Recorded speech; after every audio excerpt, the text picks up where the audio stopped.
Hi, my name is Jackie. I was diagnosed with type 1 diabetes when I was 8. I play hard because that's how I do everything. I always push myself to be the best that I can be. Type 1 diabetes does not stop me from doing the things that I like to do. Hello and welcome to Teen 1D, the podcast for teenagers and young adults living with type 1 diabetes. The podcast is not intended as a substitute for professional medicine advice or treatment. Hi, Will. Welcome to Teen 1D, a podcast for teenagers and young adults living with type 1 diabetes. To start things off, can I just have you introduce yourself? Yeah, absolutely. So my name is Will Jennette, and I am the new program coordinator for the College Diabetes Network. All right. So what do you do as the College Diabetes Network's coordinator? As the program coordinator, it's my job to help run our peer support networks. So specifically, that is our campus chapters. So the main thing that College Diabetes Network does is we have student-led, student-run chapters on university campuses all across the country. So it's my job to work with those students to set those up, keep them running, and be a resource for them. How many chapters are there out there? Right now, we think we have about 275. We always have sort of students graduating and students starting new ones, but the most recent count is 275 chapters. Do you know how many students are in the chapters? Like, how many do you have in the largest chapter? It really depends on the campus. We have some campuses in Texas, for example, that just have tons of students, but the university itself is really huge. And we have some campuses where, the whole campus is like 2,000 or 3,000 students. And so those chapters are obviously smaller. I would say like our average number of students in a group is somewhere between 5 and 10. Does the College Diabetes Network for colleges just have undergrad students? No, we have chapters that have graduate students in them as well. We think it's best for each campus to sort of decide what makes the most sense for them. So we have students with type 1 and type 2. We have students of different ages. It just sort of depends on the school, but we encourage all of our chapters to do what makes the most sense for them. And for some of them, that means having grad students as well. What does CDN do for students as a part of the network? Our main thing is peer support. CDN works for the day when all young adults with diabetes are motivated and equipped to live a healthy life so they can pursue their dreams and do what they want to do. And so that is the guiding mission. And so to do that, we work with these chapters to do everything from advocate to make their campuses safer places for people with diabetes. So sometimes that means working with students to try to get a dining hall at a certain campus to put up nutrition information. Sometimes it's setting up trainings with campus administrators on how to deal with students with diabetes more effectively. But I would say the main thing that we focus on that's our pride and joy is peer support. So anybody who is type 1 and who has other friends who are type 1 knows that talking to somebody who just gets it, it can be really, really rewarding. And I think that's the main thing that CDN offers to our students is just the chance to talk to somebody who gets it. Do you offer services to parents as well? We have some resources for parents. Our main sort of constituency is young adults, but we have really excellent resources like our Off to College guide, which I recommend to anybody with diabetes, basically when they start high school, all the way through to whether they go to college or whether they decide to go to work first. But we have an Off to College guide for students, and then we have one for parents. And it's mostly the same information, but it's geared a little bit more towards the specific audience and their concerns, right? The biggest way our parents are involved is we have a very active parent Facebook group. So if parents search College Diabetes Network Parent Support Group, it's a very large and active community, and parents post questions and answers, and CDN staff will post updates for parents in there a lot. But that right now is our main way that we interact with parents. Our priority so far has been young adults. What would you say would be a normal meeting for a College Diabetes Network chapter? That's a great question. A normal meeting for a College Diabetes Network chapter is sort of going back to what I said before, whatever makes the most sense for them. So a lot of chapters will meet once a month and have like a regular meeting where they might have maybe a guest speaker come in and talk about study abroad or drinking or other things that sort of college students encounter and how to do that with diabetes. And then oftentimes other meetings that they'll do are more informal, like meet up at a dining hall and just talk kind of stuff. So it really just depends on what makes the most sense for that community at that time. But a lot of our groups really enjoy doing the informal meetups and, like go out for dinner or meet up and go on a hike, that kind of stuff. I know that you were a participant in your chapter when you were in college. Can you share some of the activities that you did while being a part of that? Yeah, absolutely. So I actually started the chapter at George Mason University in Fairfax, Virginia, which is right outside DC.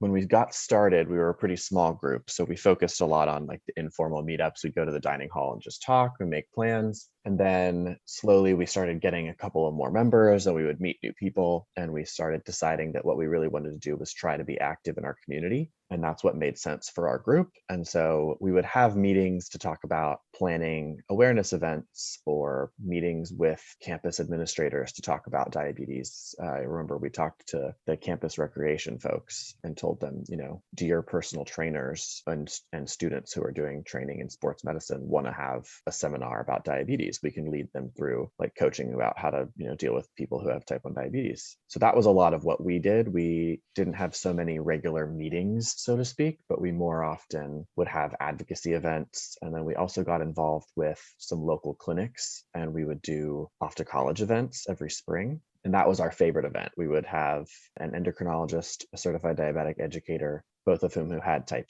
1 diabetes, come to our campus. And we would bring high school students who were going to any college, not just to George Mason. And we would spend a day with them talking about all the things that cause everybody anxiety. And I know caused me anxiety when I went off to school. Also, when I was looking on the website, I saw a reference to Cdn Conferences. Is that what you were talking about then, or are those a completely separate thing entirely? So that's actually, that's a different thing. So what we were hosting was just at our campus. The website is mentioning conferences like the Children with Diabetes Friends for Life conference in Orlando, or the ADCES conference, and like bigger research stuff like the American Diabetes Association scientific sessions. And in a normal year, CDN has a really big presence there. We'll bring student volunteers and our staff and set up a table, and we'll talk to corporate partners and conference hosts, and we'll attend research sessions and talk to students and parents and clinicians and really get our name out there a lot. This year, a lot of those conferences were virtual. So CDN has not been attending any conferences in person, except with limited volunteers who may already be in the area. But our hope is that next year, when the conferences go back to in person, that we'll be able to do that again. Yeah, that would sound great. If a college doesn't have a CDN chapter or the existing chapter is inactive, is there a way that a student can go about starting one? Is that an easy process to do, or is it something more difficult that requires a lot of work to get started? It's a little bit of both. Like I said, I started my chapter at George Mason University. It was the first time there was one there. But the easiest and first step is just to let us know that you're interested. And the first thing that any student does when they might want to start a chapter or take over a previous chapter is reach out to me, and we set up a quick phone call. And I just sort of talk to the student and be like, what are your goals? What kind of time do you have to put into this? And how can I help you make it a reality? And we really try to make it as easy as we can and break it into really small steps. So maybe after the first call, right, there'll be one takeaway item, which is to reach out to the disability services on campus and see if they might help send out an email to let people know about the club. And maybe the next time we'll decide we want to find a faculty sponsor, and maybe the next call we'll do something else. So we really try to take it one step at a time. We know that it can be overwhelming, especially going off to college. College students are really busy, but I like to think that starting a chapter is pretty easy because we are here full time. My entire job to help our chapters. So we're available for them whenever they need. And the reward is so worth any of the work that you have to put in for it. Now that we've discussed the College Diabetes Network, I would love to learn a little bit about you and how you transitioned to college with type 1. Is that any information that you'd like to share? Yeah, absolutely. Yeah. So to start things off, where are you from originally? I know you said you went to college at George Mason, but where did you live before that? So I actually grew up as a military kid, moving all around the country and around the world, but mostly that was before I had diabetes. So I was actually diagnosed February of my senior year in high school. So growing up, I did not have diabetes to contend with. And so I was able to live overseas pretty easily. I followed my parents around the world, and we came back to Northern Virginia, right outside DC, where George Mason is. And that's where I was living when I was diagnosed. I imagine it was hard to put everything together, being diagnosed as a senior right as you left for college. It was definitely an interesting time. Like I said, I say this all the time. I tell everybody, without CDN resources, I don't know how I would have done it. It was February 3rd and I was off to college in August. And so I basically had 6 months, not just to learn how to be diabetic, but also to go away to college with it. And the off to college guides that I mentioned before were an incredible, incredible resource for me at that time, not only in helping me learn how to manage diabetes, but also in preparing that step to go off to college, because they have a really good timeline of recommended steps that backs up pretty far and says, maybe 6 months before college, you should start thinking about where you might get your supplies. And then 3 months before, you should start thinking about, if you have a roommate, where you're going to live. And then 1 month before, it's time to start going to the endo and making sure you have all the supplies you need. And it sort of walks you through that. And without that timeline, I really don't know what I would have done. Okay, that sounds like a great resource that just me myself might have to start looking into that, because I will be heading off to college a year from now. I'm a rising senior as I'm recording this. Yeah, I definitely recommend it. I definitely do. It's free on the website. I can send the link out so you can have it and you can share it. But it's really a useful resource for anybody in college, because not only is there going off to college, but there's a lot of other transitioning that's happening all at that same time, where, for some students, it might be the first time that they're taking real control of their diabetes management, especially if they were diagnosed younger, when their parents might have taken care of them a lot as a kid, or their caregivers, whomever. It can be a really difficult time for them to sort of let go, and for the student to take full responsibility for ordering supplies and keeping track of everything that their parents might have helped them with. And one thing I think is really helpful with these guides is it helps start thinking about how to make that transition a little more smooth, and how to think about the communication, because I think that that's really the secret to making the transition work very well, is communicating really clearly between caregivers and students, patients, and saying, it's time for me to start doing this. I'll ask you if you need help, or why don't you watch me do this and make sure I do it right? And just really transferring ownership of that diabetes experience. Some students and young adults have a lot of independence already. I know for me, we started out immediately because I was already 18, and we were like, okay, I have to do everything because, I'm moving away already. So it's time. But I had friends at the time who were saying that their parents had a rough time kind of transferring everything over to them, and they wished they had started sooner. So really the best time to start is high school. As someone who's pretty independent myself, I can say I don't think that'll be like a large of an issue, but I can see people who are just newly diagnosed or have had parents doing that for a while. I can see why that would be a problem once that you're on your own.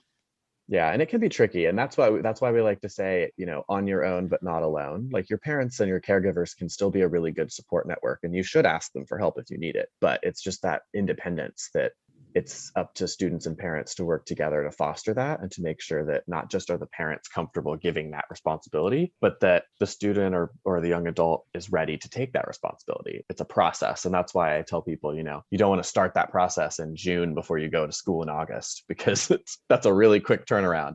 Yes. And I think a lot of people naturally start it, right? Like when you kind of go off to high school, your parents maybe check in a little bit less frequently. You kind of take on more responsibility. Most people, I would say, by their teenage years are pretty much taking care of, checking their blood sugar and changing their pump sites and all that stuff. But it's the more complicated self-advocacy and working with 504 plans or ordering insurance that can be pretty tricky, that I always say it's a good idea for parents and high schoolers to do that together so that they can all learn, because it's ever changing and it's always more complicated than it needs to be. So what did your family think about sending you off to college after you'd just been diagnosed only a couple of months earlier? Yeah, they were pretty nervous, as was I. Very early on, we just kind of got together with my endo and said, we're not going to let this stop the plan. Like, we're not going to defer. We're going to make it happen. So what do we need to do? And I was really lucky that my endocrinologist was on board. And she actually recommended that I go on an insulin pump before he got off to college. She said normally they ask students to wait about 6 months before they get on a pump. But she said, nope, we're going to put you on it as soon as we can. Let's put the order in. So I really think that having a doctor who was willing to listen to my needs and my wants and say, you know what, I'm going, I want to go, I'm ready to go to college, and having having her say, okay, here's what we have to do to make that happen, made both myself and my parents feel better about the situation. So feeling supported by my clinician was a big one. And I'll also say too that I had already chosen to go to college where I was going, but my college was actually pretty close to where my parents live. It was maybe 15 or 20 miles. So Okay. yeah, so I lived on campus still, but I still had that support network nearby, which for me, because I was so new at being diabetic, at about 6 months or 7 months in, it was helpful for me knowing. And I actually never needed them to do anything except bring me supplies that I still shipped to their address. I never needed them to come help me out with anything, but I just felt better knowing they were around. So what kind of pump did you have then? And do you still use the same one now? Yeah, I do. I got on the T-Slim pump back. This was in 2015. And I got on that one primarily at the time because I was still making really frequent changes to my pump basal rates because I was a newly diagnosed diabetic. And, when you first get into that honeymoon stage and start kind of slipping out of it, you have to make so many changes really, really frequently. And I liked that it was touchscreen and that I could understand what time I was changing and to what I was changing it. And it made me feel like I had really good control over my basal rates and understanding what was going on because it was really clearly shown to me. And then I kept that for the 4 years. And then the T-Slim X2 pump came out and I fell in love with the basal IQ and control IQ technology. And so now I'm hooked. So how did you find out about the College Diabetes Network and then come around to founding one at your own school? I actually found out about it from my endocrinologist. She was brand new out of school. I was her first ever solo patient. So I like to say that we started our journey together. I was her first patient. She was my first endo, and we got to build a relationship that way. But as soon as she found out that in her pediatric endocrinology job, she was going to be seeing an 18-year-old, she said, let me do some research. And she found the College Diabetes Network and told me. And she had, by the time I had my second appointment, she had the Off to College guide in her hand to give me and tell me, this is your homework. I need you to read this, all of it. Yeah, so I was really lucky to find out from her. And then, like I said, I had already decided that I was going to George Mason, and I saw that they didn't have a chapter. And I said, you know what? I can start this. I believe in this. This is something I can put my time towards. And so I got in touch with the College Diabetes Network and hopped on a call, and they helped talk me through the process and what it would look like. And they were there for me every step of the way. How did you arrange for 504 plans in college? Yeah, so that's tricky. I had my first ever 504 meeting in like March of my senior year because I had just been diagnosed. I was, made some minor tweaks to make sure I could, leave the classroom if I needed to fix a low or to go to the bathroom or whatever. But it was really when I got to college that I started understanding what the accommodations really meant and why they were necessary. And I always encourage anybody with type 1 diabetes to take advantage of the accommodations that are provided either by your employer, your school, your college, an amusement park, if it's available. It's there for you for a reason, and you may as well use it. And so for college, I strongly encourage people to register with disability services. An important thing to know is that 504 plans do not roll over with you into college. Each college has its own system. It can be fairly similar, but usually you'll reach out to the disability services or whatever they call it. Schools have different names like Access Services or Student Access Center, but you reach out to the disability services office, and oftentimes they'll have you set up an intake appointment, and they'll really sit down with you and say, what kinds of accommodations do you think make sense? And there's a huge list. And actually the College Diabetes Network Off to College Guide has a list of recommended ones that a lot of diabetics find helpful. So I definitely recommend that resource. But a lot of common ones are extra time on tests. So if you, for example, go low in the middle of a test and you have to take 10 minutes to treat a low, if you have this accommodation, it means that you're not losing that 10 minutes on a test. You can make it up after and you can still get done in time. Or flexibility in attendance is one that a lot of type 1 diabetics will have, just in case you show up late. If you're in a science lab, they usually close and lock those doors right at the start of the class. And if you were late because you were changing a pump site or you had to eat or you went low during your walk to class, if you're not registered for accommodations, they can give you a 0 for that day. But if you have the accommodations, they can let you do a makeup lab. But that's the important thing to know, is that colleges are not required to do anything unless you are registered for those accommodations. It's a layer of protection for you that I highly recommend. Another really good recommendation is priority scheduling of classes. A lot of students with diabetes can get an accommodation that lets you register for your classes ahead of the general population so that you can intentionally build lunch and breaks so that you're not in back-to-back classes all the way through a time where you normally would eat. And that can be very very, very helpful because my first ever semester when I wasn't registered for that, I had a really terrible schedule that ended up with me having to eat in class. And so having that ability to make my own schedule around times that I knew I needed to be elsewhere was really, really helpful. So, who did you tell about your diabetes well in college? Did you tell professors, RAs, roommates? What was the situation there? I was pretty open about it because I was also trying to recruit for College Diabetes Network for my chapter. So I was telling anybody who would listen, but I know that's not everybody's story. So for me, I definitely made sure that on the first day I told my roommate, I was like, hey, just a heads up, this is what's going on. I might beep in the middle of the night. I usually wake up. If I don't, please don't hesitate to poke me, like don't suffer in silence. And I walked him through how to use the glucagon in case and just where it was and to tell him, if there's ever an emergency, like just call 911. Like it shouldn't happen. It's very important if someone's going to have a roommate that the roommate knows because you don't want that roommate being surprised and not knowing what to do if there's a problem. I also made sure my RA knew. A lot of colleges have kind of restrictions on what RAs are allowed to do for a student. So the RA may not be able to necessarily administer glucagon. There may be legal complications for that, but if they know what's happening and someone wakes them up and they can tell people what's going on and get help much faster. Professors, you don't actually have to tell them what disability you have if you're registered for accommodations. Usually they'll give you a letter and you just give that letter to the professor or you email it to them on the first day of class. And it just says the student has registered their disability and this is the accommodations that you're required to provide them. And then if you want to tell them why, that's fine. If you don't, also fine. I usually told them because I was like, I have an insulin pump. If it looks like I'm texting, that's probably what I'm doing. I also sometimes might beep.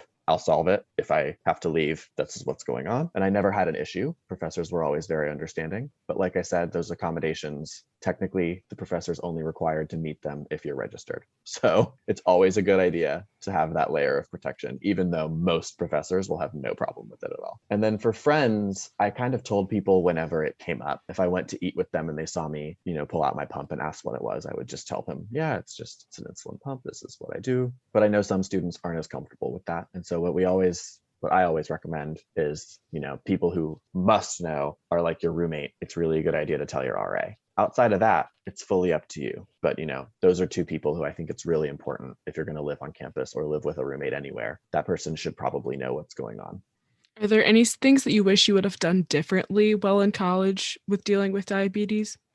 Oh, definitely. I wish I had gotten on a CGM sooner. My first year, I was using a pump, but I was still checking my blood sugar with finger sticks because I was like, I have to wear this pump site. I don't want an even bigger one. Like the Dexcom looked huge to me and I didn't want to wear another site. And so finally my endocrinologist made me do like a 14-day trial. And I instantly fell in love with the data. And I was like, wow, I can't believe I didn't do this sooner. Like I can never go back. So I do wish I had been on a CGM. Even if I had been on a CGM and injections, I still think I would have had a better control because college it's like everything that's hard for people with diabetes to manage all at the same time. You have minimal routine, minimal sleep, crazy amounts of activity all the time, crazy food that it's hard to understand and hard to control, especially if you're eating at a dining hall, unlimited food at most dining halls. So it sort of is like a perfect storm when you go off to college. And so if I had had a CGM, I would have known a lot more about what was going on.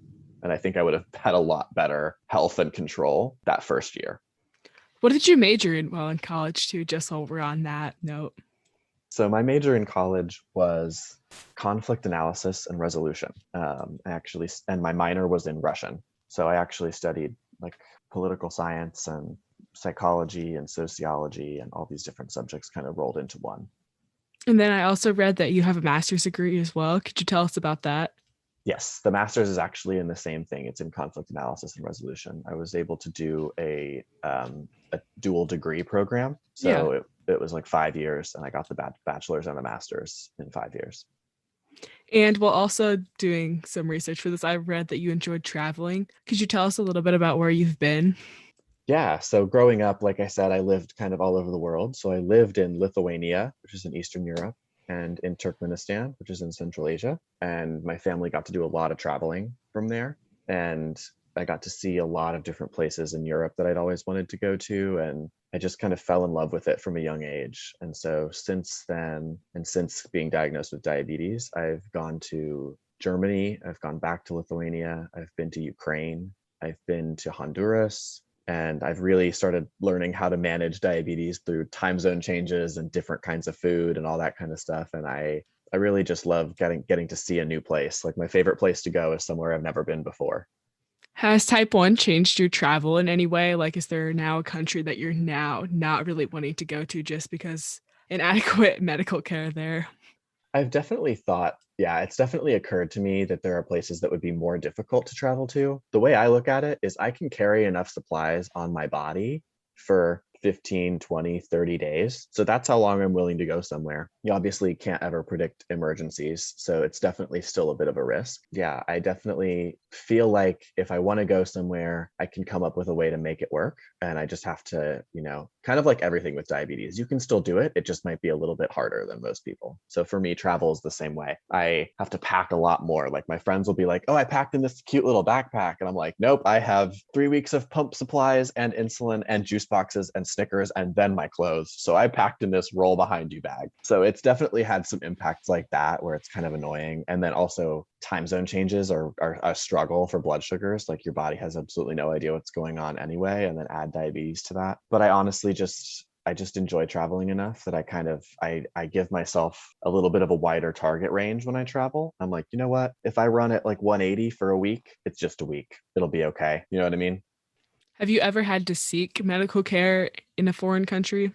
Not for diabetes specifically. No, I've been really lucky.